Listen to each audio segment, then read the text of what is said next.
যদিও অস্বীকার করেছিল নবী গায়েব জানে না, তারপর মুহাম্মদ বিন আব্দুল ওয়াহাব নজদি অস্বীকার করেছে যে নবী গায়েব জানে না। বলে নাউজুবিল্লাহ। এখন কয়েকটি আকীদা শুনেন, তারপর আমি আমলের দিকে আসব।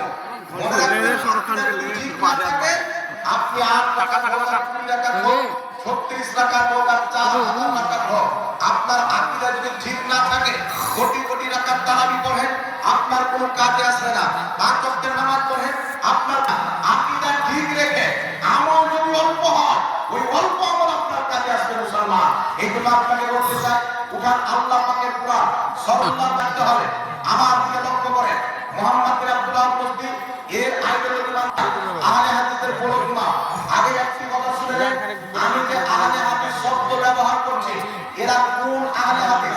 আহলে হাদিসের ইমাম সানাউল্লাহ আমৃতসরি নিজের কিতাব সিরাতে সামাইয়ার মধ্যে লিখেছেন, আহলে হাদিস নাম ভারতের মাটিতে যখন ইংরেজদের হুকুমত ছিল, ওয়াহাবি শব্দটা গালি হয়ে গেছিল, তাই ইংরেজদের অনুমতিতে আমরা আহলে হাদিস লিখতে আরম্ভ করেছি।